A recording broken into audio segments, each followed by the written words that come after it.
entry sa Olongapo City. Lahat sikat dito ang maraming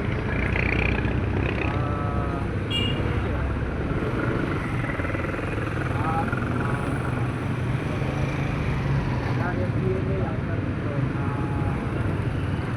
jalan. Meron dito po dito yung dito sa safari.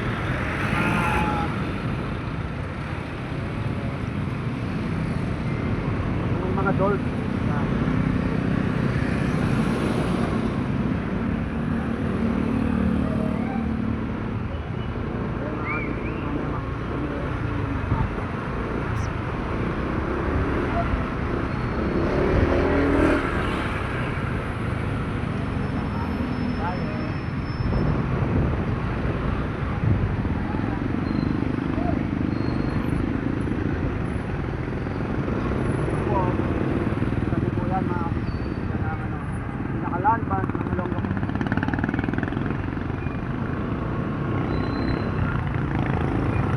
Yun.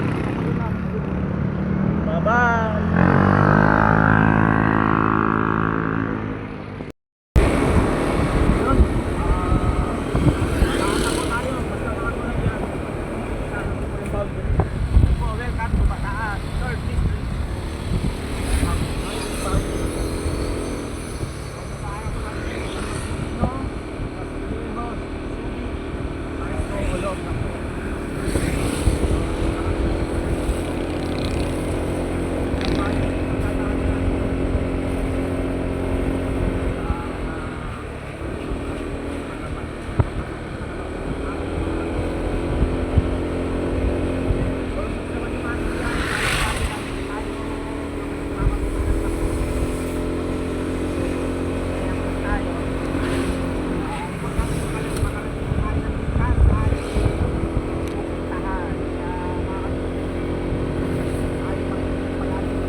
Motor, babae pa naman yung driver.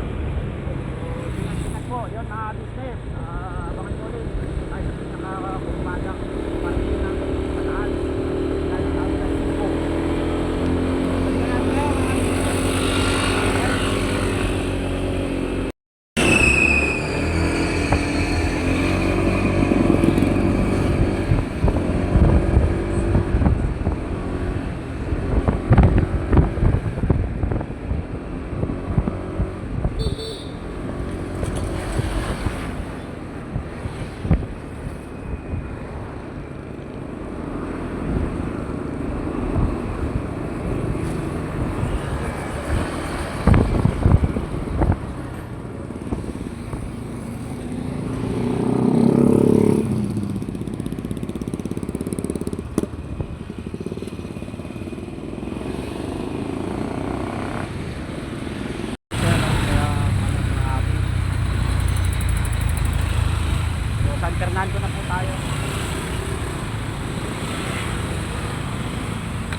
Yes, andito na tayo sa KB House. Ayan na.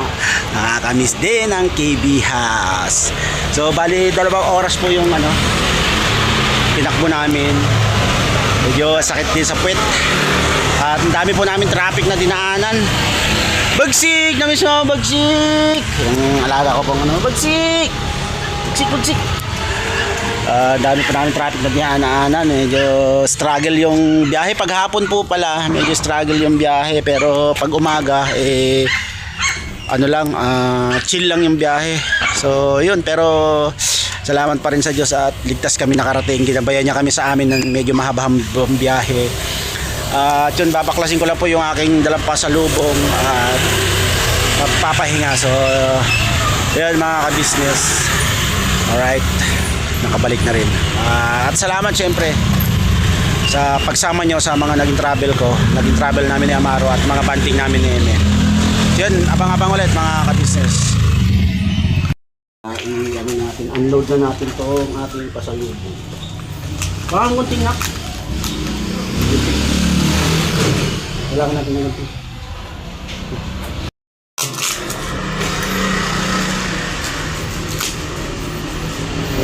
Sabi, pusot na sabi.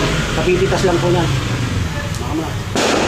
Tapos meron din yung kapipitas lang na kamatis.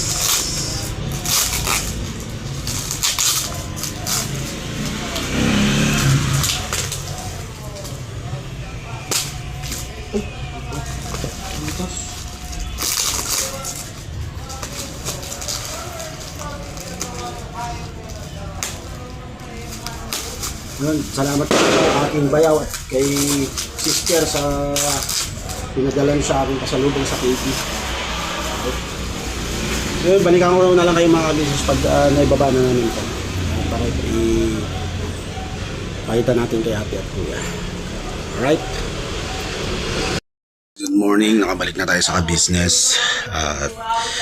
Medyo napagod sa biyahe kaya hindi na ako nakapag-video. Ang huling video na lang nung ibinaba ko yung ating pasalubong dito sa buong ka-business family. At tuwang-tuwa po si ate ka-business nung nakita niya yung ating pasalubong kasi nga paborito ni Paps yung